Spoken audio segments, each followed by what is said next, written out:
सिंध में अमन अमान के क़याम के लिए बड़ी कार्रवाई की तैयारी। सदर आसिफ जरदारी की ज़ेर सदारत अहम इजलास। वज़ीर आला मुराद अली शाह, वज़ीर दाखिला मोहसिन नकवी, सूबाई वज़ीर दाखिला ज़ियाल अंजार और दीगर हुकाम शरीक। IG गुलाम नबी मेमन की कराची में स्ट्रीट क्रिमिनल्स और कच्चे में डाकुओं के खिलाफ कार्रवाई पर ब्रीफिंग। नई हिकमत अमली की सिफारिशात भी पेश।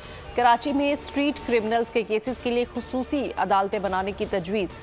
सदर ममलकत से वज़ीर आला सिंध और खालिद मकबूल सिद्दीकी की क़यादत में MKM के वफ़द की मुलाकात।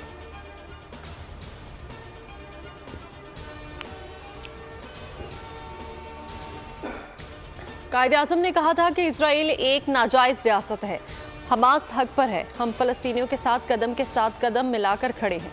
मौलाना फजलुर रहमान का कौमी फ़लस्तीन कॉन्फ्रेंस से खिताब। कहा, कुछ कहते हैं कि फ़लाँ ने इसराइल को तस्लीम कर लिया तो पाकिस्तान भी कर ले। फ़लस्तीन पर हक़ाइक़ से तवज्जो हटाई जाती है। 1 सदी तक इसराइली रियासत का कोई वजूद नहीं था। सब्सक्राइब करें और बेल दबाएं ताकि कोई खबर रह न जाए।